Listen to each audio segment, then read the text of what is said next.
Hello everyone and welcome to SuttonsDaze. Today I thought we'd have a little bit more of a serious conversation regarding preparedness, because if you've been watching the news at all, you know about the domestic terrorist attack in North Carolina, where literally, that's all I can call them, domestic terrorists, shot up 2 substations. Nobody does this with any intent other than creating harm for people, period. There's no other reason to do that than to create harm for other people. Ignorance is not an excuse for anything like this. There were over 40,000 people who were affected by this with no power. Now, normally you would say, okay, you know, what can happen with this? Well, a lot can happen with this. This is wintertime, and even in North Carolina, though they don't have Michigan winters, they still have winter and it's cold. And so over 40,000 people were plummeted into cold, dark circumstances beyond their control. And I kind of sat down with Phil and went, okay, what do we need to ensure? Because I don't think this is over. This is not over by a long stretch. I think that domestic terrorism is going to continue to be one of the things that we have to be on guard for the most, because these, I really hesitate to call them people, but these people live amongst us, okay? They know where the vulnerabilities are. They know the people that they are harming. They know the people that they are potentially killing by pulling these horrible acts. Why anybody would do this is beyond me. It's blatant ignorance in my mind. So I have toned this down quite a lot, trust me. The only thing that we can do is to be prepared for it. The only thing that we can do is to make sure that if something like this happens, when something like this happens, that we are prepared to take care of ourselves, our family, potentially some of our neighbors, to make sure that we all get through this. So I sat down with Phil the other day and I said, okay, so some domestic terrorists, I call them worse, trust me, shot up the substations that affect us here. Already here, we lose power if you blink, right? But, you know, they shot up the substations that affect us here, and we're going to be out of power for, say, 2 weeks. So where are we at? What do we need? What do we need to shore up as far as our preparedness in order to make sure that we can survive with relative comfort, that we can eat, and that, you know, we are taken care of? Because if we can shore up our preparedness, we are better able to help other people in a crisis, which is not an invitation for other people to not become prepared, but as a community, this is what we do, right? First, we shore up our preparedness, and then we help others. And I think that is a huge part of preparedness, is taking responsibility for your own preparedness in case of an emergency. And because of things like domestic terrorism, this is much more possible than most people think. You know, they've proven it. Not only you know, did this happen in North Carolina to the extreme effect that it did, but they're also showing increased activity of this kind of terrorism over on the Pacific Northwest. I was reading about it this morning. I'm like, wow, okay, these ones didn't actually hit my radar as much as the North Carolina one did. And so it gives me pause. And I'm here today to do a little chit chat about that, okay? So it's cold, it's wintertime. Depending on where you are, that varies in degrees. However, I know from my short stint in the tropics that depending on where you live and where you used to living, temperature is relative. Cold is relative to where you are living. So while North Carolina necessarily doesn't undergo the temperatures that we undergo here in Michigan, it's still colder than what they're used to. And how many of these people were not prepared to be without power, to be without heat, to be without, you know, means to cook, means to wash, means to provide water to themselves and their families during this crisis? And it's a scenario that even before this, I used to go through kind of regular in my head. If this happened, what would I have to do? What would I have to do? And so we have taken steps over the last decade to ensure, and I'm still constantly taking steps to make sure that we have what we need in case of some kind of catastrophic emergency like this. It's mind-boggling, the different things that you can think of. So in our book club, which currently we are reading this book, okay, Surrender the Sun. Interesting book. Fiction, you know, it's a fairly easy read, but it's one of those things where in one of the chapters it covered, it's very simple, okay? You can take your underwear and you can boil it for 10 minutes and it's clean from any bacteria. You don't need detergent, you don't need to do this, you don't need to do that. You need to boil it for 10 minutes. Kind of like that rule, if you're eating somebody's food that they canned that you don't trust, you know, you can boil it for 10 minutes. I just say don't eat it, but you know, when it comes to underwear, that's a totally different thing. So while it might not remove stains or leave, you know, fresh with, you know, all the scents that they put in stuff now, it will make it so that you won't get sick, you know, from any potential bacteria wearing soiled underwear. Wow. Okay, but you know, you can do things like this. Do you have a way to wash? Do you have a big pot? If you're a canner, dime to a dollar says that you have a big canning pot and you can boil your clothes in there and, you know, make it clean. You can boil your water in there to make it potable.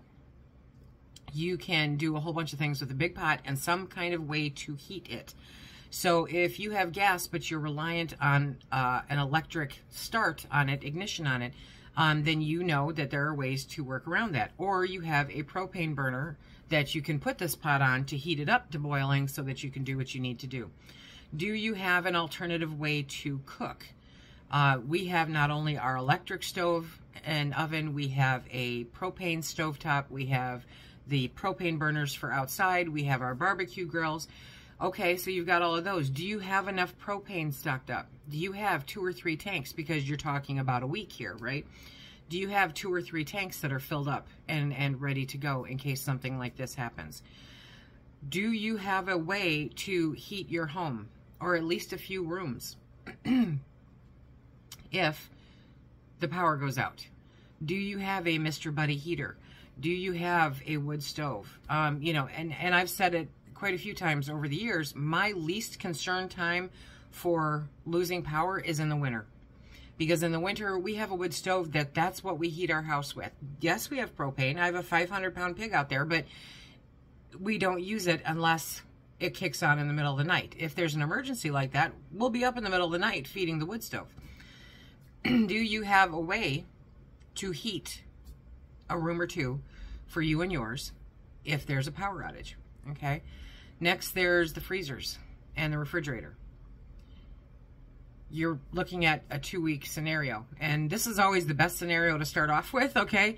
Because in a major grid down situation, 2 weeks is a really good starting point to figure out what you need. And so, you know, if the power goes out for any extended amount of time, do you have a way to preserve the food in your freezers? Do you have a way to make sure that you're not losing all of that money, regardless of where you're living? I can, if it gets that bad in the wintertime here, take my food and put it outside of the freezer, you know, but then you're risking animals, rodents, anything like that. That is not something that you want to invite. So do you have a way to preserve the food that you have in your freezers should your power be out for 2 weeks? I have canners, I have jars. I know that there's very little in my freezers that I cannot immediately put into jars and make my life less worrisome. Am I going to be able to, you know, chicken, let's take chicken for instance. Am I going to be able to, you know, grill up a boneless, skinless chicken breast? No, it's going to be ugly chicken by the time that's all done. But it's meat, it's there, it's in a jar, right? So do you have a way to preserve the food in your refrigerator and your freezers should the power go out for 2 weeks? Do you have a way to make sure that you and your family have everything that you need? And I'm not no want. There's no want here in this conversation. It's need, okay? Are you keeping your gas tank filled in your car? Are you keeping your propane tanks filled? Are you keeping some cash on hand? Are you making sure that your medicines are, you know, refilled in a proper time frame? Are you making sure that you have potable drinking water? I had a conversation this morning with a friend of mine, and she lives within walking distance of a creek and a river, okay? So theoretically, if this went down, she could walk and bring back water to then make potable. But now she is seriously looking at one of the travel size Berkeys. It's great for 1 or 2 people to filter that water. So in case of an emergency, you know, she's got something like that. Get a Life Straw, get a Sawyer, get, you know, any of the number of things that you can for filtering water to make it potable. You can also boil it. You know, that's great. Definitely, Google is your friend here, and look up to find out what you have to do in order to make water potable. But do you have these things in place? Do you have extra clothes in place? Do you have, I mean, as bizarre and ridiculous as it sounds, do you have enough underwear to get through 2 weeks? Okay? Do you have enough clothes to get through 2 weeks? You don't have to put on new clothes every single day unless you're out there rolling in the mud with pigs. You know, you can wear some of your clothes multiple days in a row. Even if you're a baker like me and get covered in oil splotches, which you can't see right now. But, you know, by boiling your clothes, you're not necessarily going to make them stain-free. You will make them bacteria-free. And that is the #1 thing, my friends, okay? You need water to brush your teeth. You need water to cook. You need water to drink. It is extremely important to make sure that you stay hydrated when these kinds of things are going on, especially if you're looking at cold. You do not want to become dehydrated and suffer the effects of the cold at the same time. So what I'm encouraging you to do, because I believe that truly, in my heart of hearts, that domestic terrorism is the one thing right at the forefront of what we have to be the most worried about currently, because the radicals are out there thinking they're doing the world a favor for stupid reasons, and they are putting all of us at risk, every single one of us at risk. If my neighbor's at risk, I'm at risk. If the people down the road are at risk, I'm at risk, because it's going to affect all of us at one point or another. And having these radical thinkers, having these quite honestly, these crazy people doing things like shooting up a substation and risking the health and welfare of over 40,000 people. How many of those were seniors? How many of those are people that need, you know, oxygen? How many of those were sick people that need some kind of electronic device in order to function better, to live better? How many of those people, as a result, may not be as prepared as, say, you or I, right? So I need you to take it down, break it down, sit with it for a little bit. Don't be afraid of it. This is not something you're going to accomplish in a day. This is something, though, that you can accomplish in a couple weeks. Do you have a couple weeks worth of food? Do you have a couple weeks worth of medicine? Do you have a couple weeks worth of water? Do you have a way to heat? Do you have a way to wash? Do you have a way to cook? Those are the answers that you need to sit down and look at. Not, you know, what am I going to do with my time? Catch up on some sleep. I mean, when the power goes out here, that's what I do. I catch up on some sleep.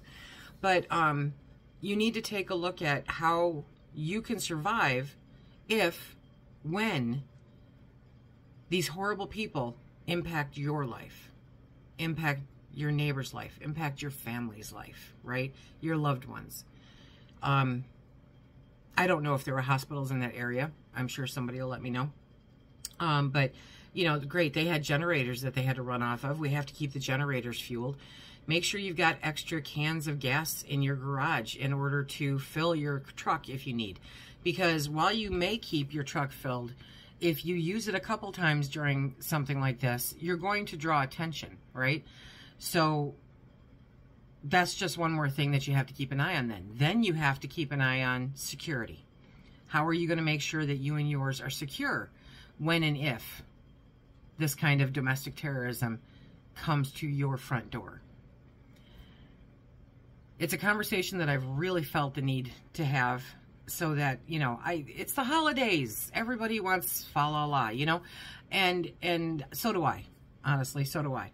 But I also want us to be prepared. I want us to not be lax in our preparedness because it's the season that it is. It's the season that it is, and they terrorized over 40,000 people by taking away their electricity in the winter. What kind of lowlife does that? I have no sympathy for anything that comes to those people, the terrorists. But it's something that we need to look at because it's so plausible. It is so plausible. It is so possible to happen to us today, no matter where you are. It's possible that this kind of thing happens. And so I want you to be on your game. And in order to do that, you need to sit down and you need to ask those questions of yourself. You need to take a serious, hard look at it. You need to determine that, hey, you know what? Instead of having that fancy doodad, maybe I could ask for Christmas for a buddy heater, you know? Maybe I could ask for Hanukkah to have, you know, some kind of water filtration system. Maybe I could just do this for my family because it's the right thing to do to be prepared. And that's where we want you to be, is prepared. So I hope that this helps spur some thought and some action, definitely, to make yourself better prepared, to set yourself up with a plan so that if somebody were to do this to you, would you be ready to tackle that mountain, right? If anybody, any of our viewers here are from the area that was impacted, I would love to hear your insight as to, you know, what you found you were missing, what you saw happen, and anything that you can suggest people take a look at that maybe I didn't mention. Because I definitely gave a high, you know, overview of the entire situation. Okay, everybody, I hope that you are having a spectacular day. I am going back to baking banana bread. Until next time, be safe.